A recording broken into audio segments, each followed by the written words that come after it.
सिर्फ डीडी उर्दू पर।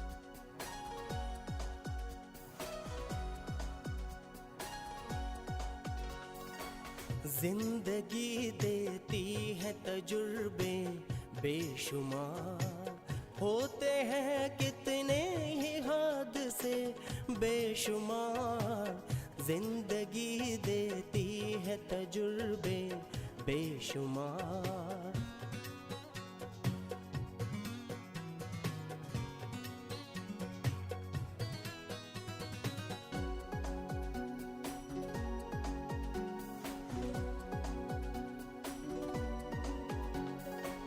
है मसरत की बरसात और गम कभी,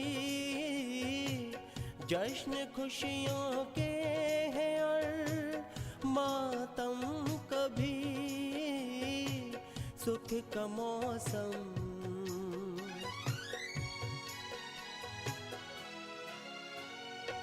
सुख का मौसम कभी, दुख का मौसम कभी।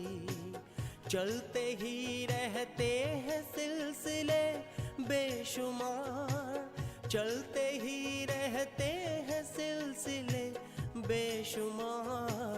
जिंदगी देती है तजुर्बे बेशुमार, जिंदगी देती है तजुर्बे बेशुमार बेशुमार।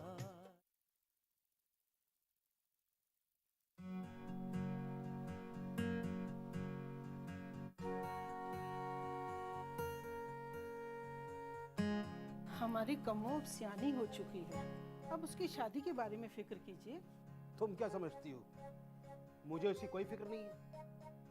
अरे भाई, कोई अच्छा लड़का तो मिले। ये शादी ब्याह का मामला है, इसमें थोड़ा बहुत समझौता तो करना ही पड़ता है। ये जरूरी नहीं है कि जैसा रिश्ता हम चाहते हैं वैसा ही रिश्ता हमें मिले। बात तो तुम्हारी सच है, लेकिन शादी ब्याह के मामले में जल्दबाजी करना ठीक नहीं है। पिछले 2 साल से आप इसी चीज की रट लगाए हुए हैं कि इस मामले में जल्दबाजी नहीं करनी चाहिए। आखिर कब तक इंतजार करें? खुदा के लिए तुम मुझे परेशान मत करो। हर काम का एक वक्त मुकर्रर होता है, जब वो वक्त आता है तो वो काम हो जाता है। शादी का वक्त आएगा तो शादी का काम भी हो जाएगा। कमो, ओ कमो।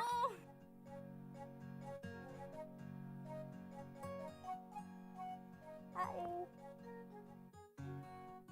कैसी हो? अच्छी हूँ। अच्छी हूँ? मगर तेरा चेहरा तो तेरे लफ्जों से बयान नहीं हो रहा। किताबें पढ़ना तो जानती नहीं है, चेहरे पढ़ना कब से सीख गई? चेहरा पढ़ने के लिए जरूरी नहीं है कि वो किताबें पढ़ना भी जानता हो। हाँ हाँ, अब ये बता कि इतना चहक क्यों रही है? बात ही कुछ ऐसी है। क्या बात है? मम्मी डैडी शाहिद से मेरे रिश्ते के लिए राजी हो गए हैं। अच्छा,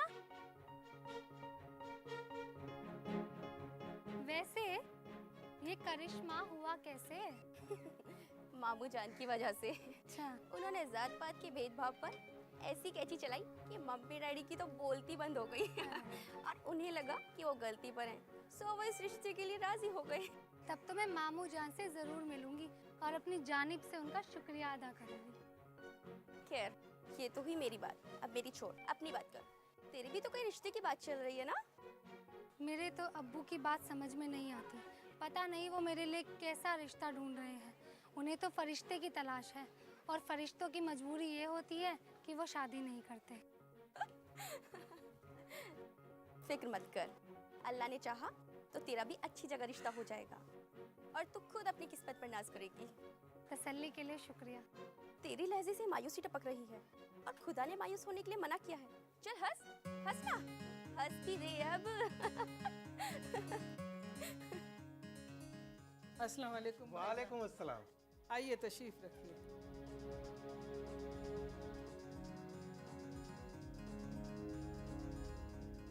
दरअसल हम दोनों आप ही का इंतजार कर रहे थे।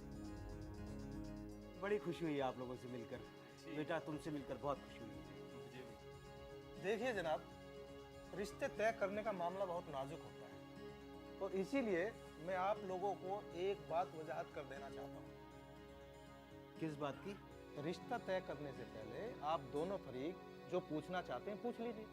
ये तो आपने लाख रुपए की बात की, तो तो इरफान बेटा, जो पूछना चाहते हो पूछ लो। शमशुल हक साहब ने इस रिश्ते के ताल्लुक में जो भी बातें बताई, मुझे उन पर पूरा भरोसा है और मैं पूरी तरह मुतमईन भी हूँ।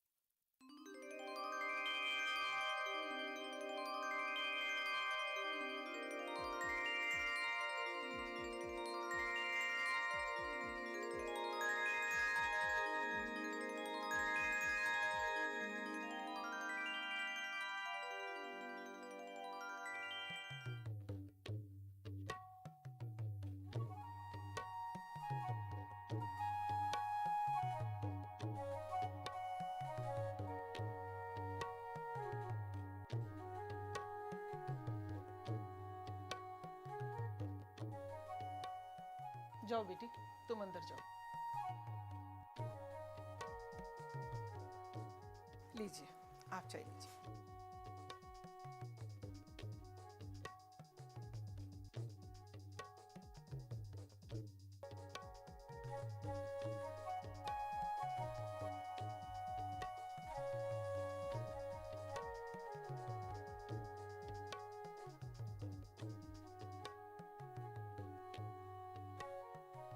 अब आपको जो पूछना है पूछ लीजिए। तो इरफान मियाँ, आप ये बताइए कि आपके घर में कौन कौन है? जी, अम्मी अब्बू का तो इंतकाल हो चुका। हाँ, एक बड़ी बहन है जिसकी शादी हो चुकी है और वो पटना में रहती है। बस यूं समझ लीजिए, आपकी बेटी घर में अकेले राज करेगी। आपके वालिद क्या करते थे बेटा? जी, मेरे दादा जान तो बहुत आजिम थे और मेरे वालिद वकालत करते थे। दादाजी को उनका वकालत करना पसंद तो नहीं था, लेकिन उन्होंने कभी इस काम से उन्हें रोका भी नहीं। बहुत खूब। इसका मतलब आपके दादाजान बड़े ही वसी जहन के थे। जी। इरफान बेटे, आप काम क्या करते हो? जी, मेरा जाती कारोबार है, दवाइयों की सप्लाई का, और माशाल्लाह अच्छी खासी आमदन भी हो जाती है। हाँ तो बेटा, आप रहते कहाँ हो? जी, मैं दूर शहर में रहता हूँ। दूर शहर में?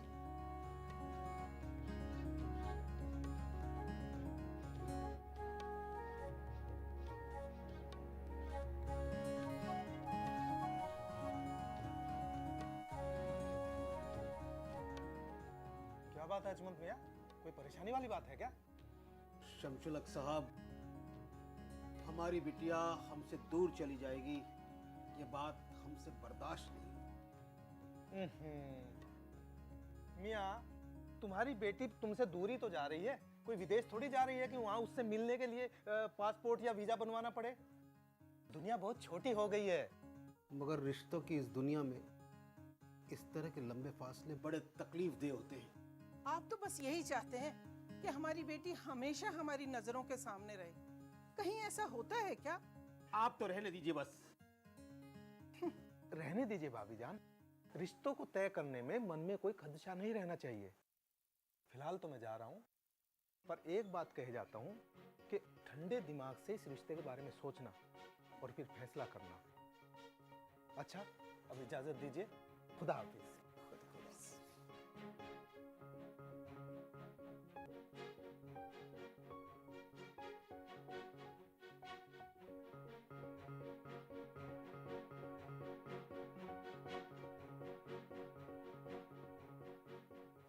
नज़मा को फोन करती हूँ।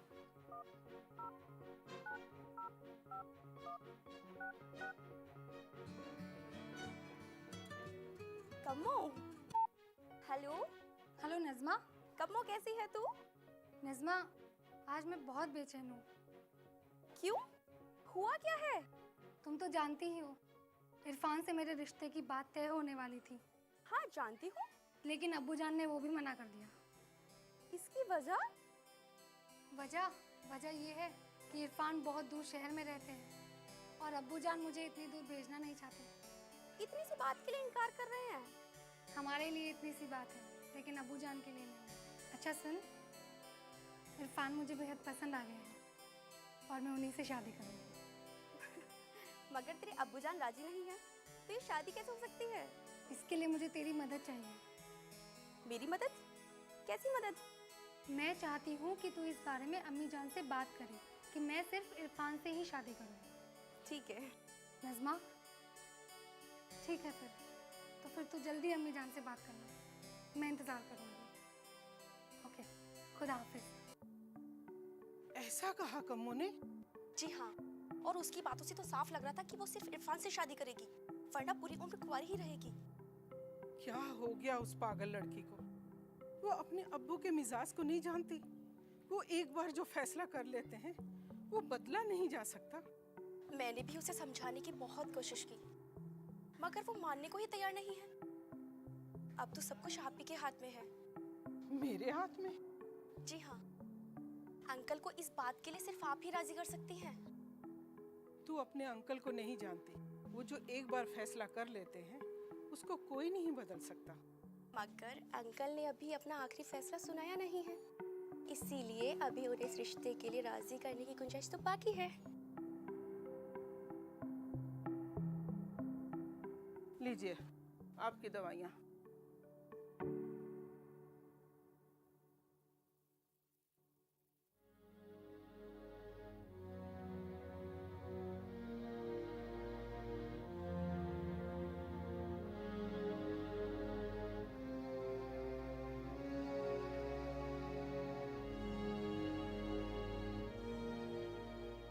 तो फिर आपने क्या सोचा इरफान से कमो के रिश्ते के बारे में? सोचना क्या है, मेरा दिल तो अभी इस बात के लिए राजी नहीं है कि हमारी कम्मो हमसे इतनी दूर चली जाए। वो तो ठीक है, वरना इस बात के अलावा इस रिश्ते में कोई कमी नहीं है। ये रिश्ता बेहतर है। सुनो, हमारी कम्मो लाखों में एक है, खूबसूरत है, पढ़ी लिखी है। उसके लिए इससे भी बेहतर रिश्ते आएंगे। रिश्ते आएंगे, पर उन रिश्तों में से अगर इसे कोई रिश्ता पसंद नहीं आया तो? ऐसा हो ही नहीं सकता। हमारी पसंद का रिश्ता कम्मो को जरूर पसंद आएगा, क्योंकि उसको पता है कि हमें उसकी कितनी फिक्र है। सुनिए, कहो। एक बात कहूं? कहो। बुरा तो नहीं मानेंगे? नहीं। मुझे अपनी बेटी के पसंद के बारे में पता चल चुका है। उसे ये रिश्ता बहुत पसंद है। क्यों? कम्मो ने कहा क्या तुमसे कुछ? नहीं नहीं, उसने मुझसे कुछ नहीं कहा, पर हाँ, बातों बातों में उसने अपनी पसंद का इजहार किया है मुझसे। इजहार? इशारे भी एक तरह की जुबान की हैसियत रखते हैं बेगम। उसने तुमसे अपने दिल की बात कह दी।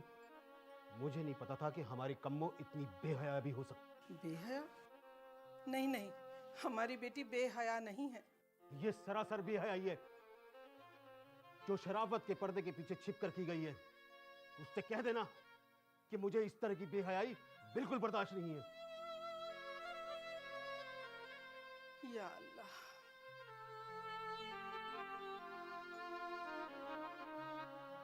कसरीन, कम्मो, कम्मो बेटी, आई अम्मी। जी क्या लगा रखा है? कल रात को तुमने कुछ नहीं खाया, दोपहर को खाना पीना कुछ नहीं हुआ, और अब तो भूख लगी होगी। मुझे भूख नहीं है अम्मी। भूख नहीं है? मेरी भूख मर चुकी है अम्मी। भूख मर चुकी है? मैं जानती हूँ तुम्हारी भूख क्यों मर चुकी है। इरफान का ख्याल अपने दिल और दिमाग से निकाल दो बेटी। जानती हूँ अम्मी, इस घर में अब्बा जान की मर्जी के खिलाफ एक पत्ता तक नहीं हिलता, लेकिन मैं उनकी मर्जी के खिलाफ जाना भी नहीं चाहती। मगर हाँ, भूखी प्यासी रहकर अपनी जान तो दे सकती हूँ।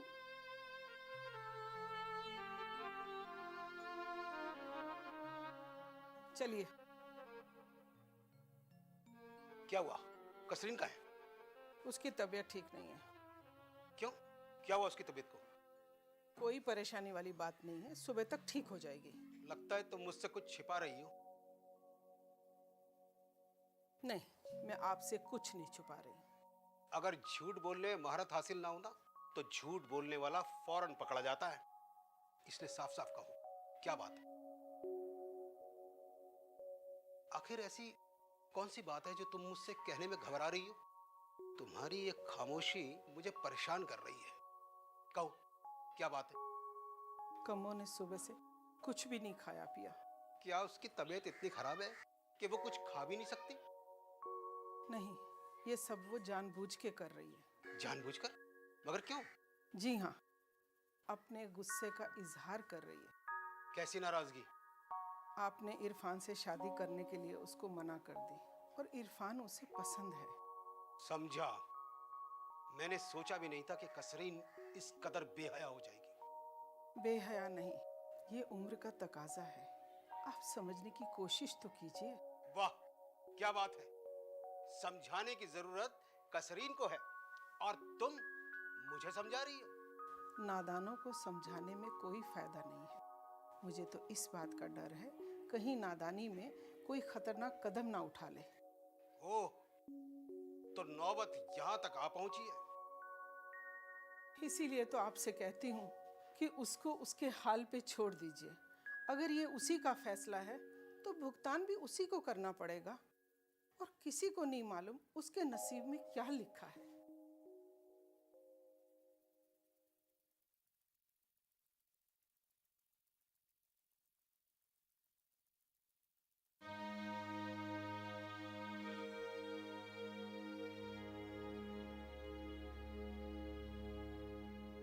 बेटा इरफान, सफर लंबा है, थोड़ा संभाल कर जाना।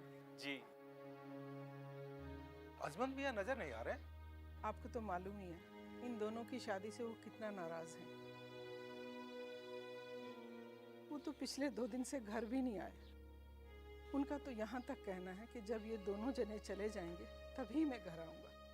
वैसे देखा जाए उनकी नाराजगी बेजा है, मगर क्या किया जाए, मिजाज है अपना अपना और ऐसे जख्म भरने में थोड़ा वक्त लगता ही है। तो हम इजाजत चाहेंगे। खुदा हाफिज। जी, अब हमें भी इजाजत दीजिए। मम्मी,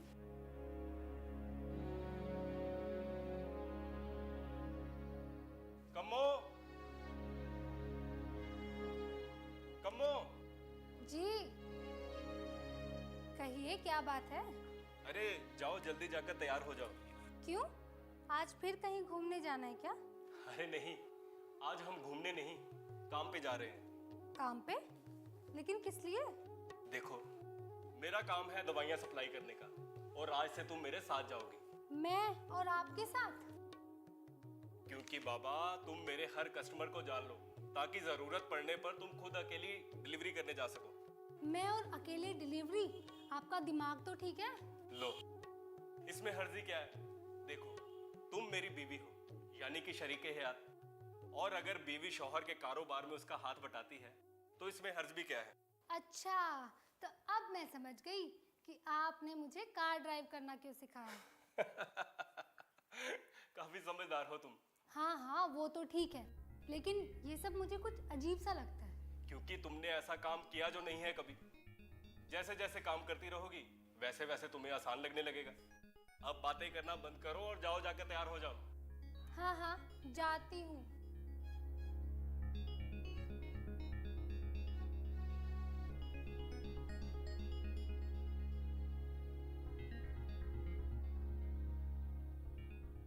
फिक्र मत करो कम्मो, धीरे धीरे मैं तुम्हें अपने रास्ते पर ले ही आऊंगा।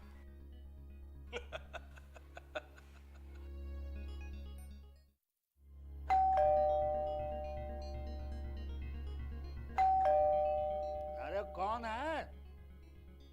आ जाओ अंदर। आओ, कौन है? गुड मॉर्निंग कपूर साहब। अरे गुड मॉर्निंग, गुड मॉर्निंग। मियाँ बैठो। ये मोहतरमा कौन?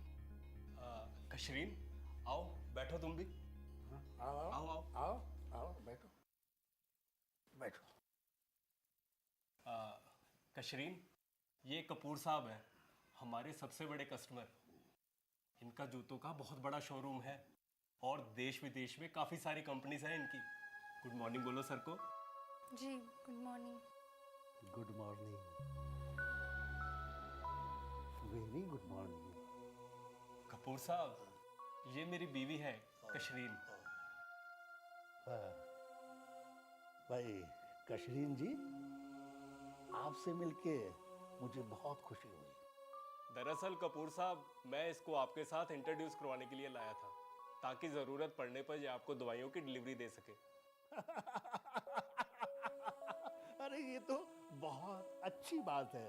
अब पत्नी पति के काम में हाथ बटाए तो इससे अच्छी बात और क्या हो सकती है? हाँ? भाई, तुम्हारी बीवी पहली मर्तबा हमारे घर आई है।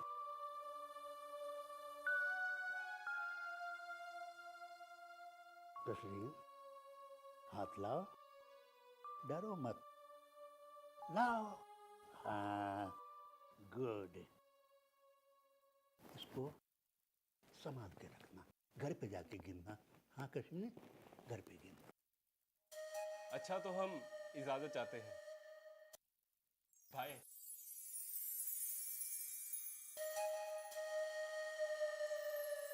Bye Kashmir, bye.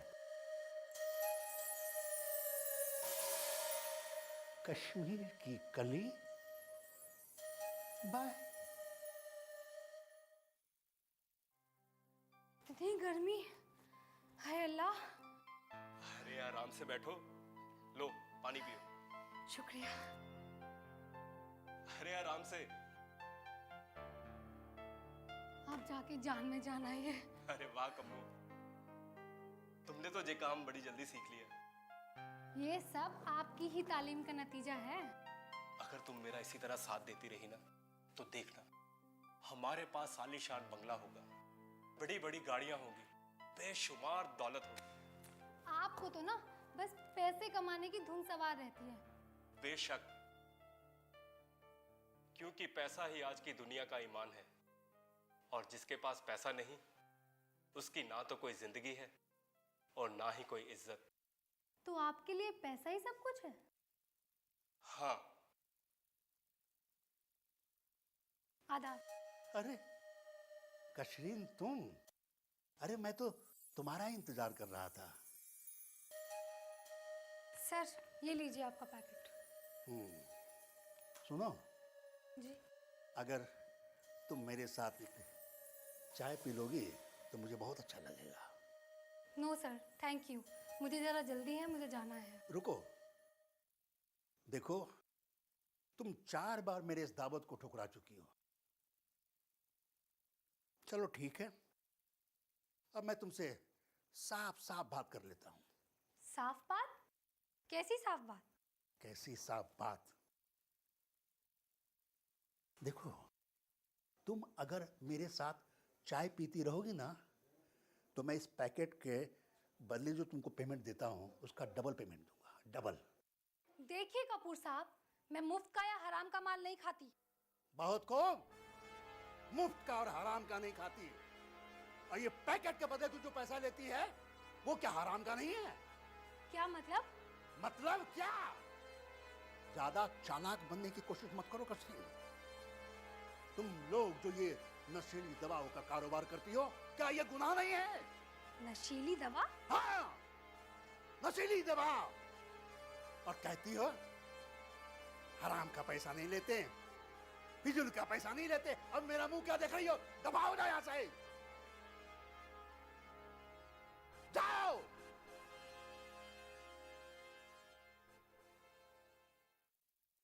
हाँ, झूठ बोला था मैंने, लेकिन मैं तुम्हें सच्चाई बताने ही वाला था। कब? जब मैं इस गुनाह के दलदल में पूरी तरह धंस जाती, उसके बाद? मानता हूं कि मैंने तुम्हें अंधेरे में रखा, लेकिन मैं मजबूर था। किस बात की मजबूरी? पैसा कमाने की हवस की मजबूरी? इसीलिए तुमने मुझे इस अंधेरे दलदल में धकेल दिया। कम वक्त में बेशुमार दौलत कमानी हो तो ऐसे खतरे उठाने ही पड़ते हैं, और ये सब मैंने तुम्हारे लिए ही किया है। नहीं चाहिए मुझे इसका पैसा, नहीं चाहिए। और मैं यहाँ रहना भी नहीं चाहती अब। कहाँ जाओगी? अपने बाप के पास? अरे वो तो तुम्हारी सूरत भी नहीं देखना चाहता। जानती हूँ, इसी बात का तुम फायदा उठा रहे हो ना। जानती हो तो फिर तुम्हारी मर्जी, चाहे तो मेरे पास रुको या अपने बाप के पास या किसी और के पास, मुझे कोई फर्क नहीं पड़ता।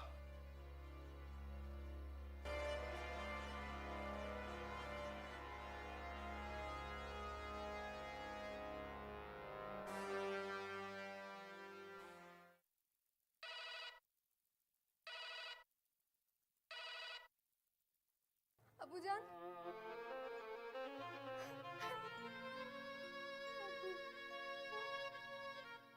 तुम्हारे साथ जो कुछ भी हुआ उसके जिम्मेवार हम नहीं, तुम, सिर्फ तुम। तुमने मेरी मर्जी के खिलाफ जाकर उस नालायक को पसंद किया, इसलिए इसका अंजाम भी तुम खुद भुगतो। हमसे कोई उम्मीद मत रखना। अब्बू, अब्बू, अब्बू, अब्बू।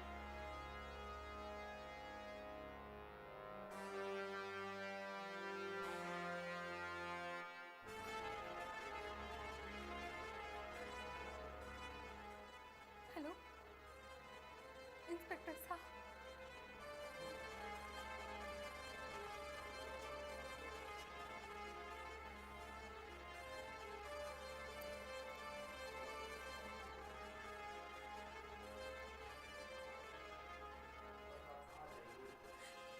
बस हम जल्दी से आ जाइए इंस्पेक्टर साहब। कितने दिनों से पुलिस को तेरी तलाश थी, आज हत्या चढ़ा है। कितनी मासूम लड़कियों की जिंदगी तूने बर्बाद कर दी। कम्मो, तूने मेरे साथ धोखा करके अच्छा नहीं किया, अच्छा नहीं किया तूने। धोखा तुमने मेरे साथ किया है, मैंने तो सिर्फ सच्चाई और कानून का साथ दिया है। सच्चाई, कानून, ईमानदारी, ये सब अल्फाज बोलने और सुनने में अच्छे लगते हैं, मगर असल जिंदगी में इनकी कोई अहमियत नहीं।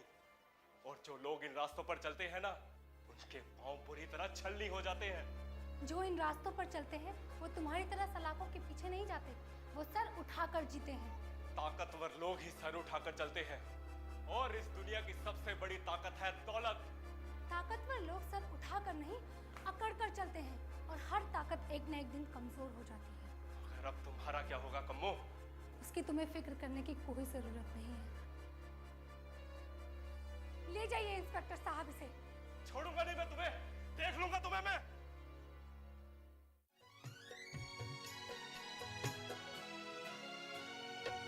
फिर भी एक बात हरगिज ना ये भूलना, अश्क के साथ है कहे बेशुमार, अश्क के साथ है कहे बेशुमार, जिंदगी देती है तजुर्बे बेशुमार, जिंदगी देती है तजुर्बे बेशुमार, बेशुमार, बेशुमार, बेशुमार, बेशुमार।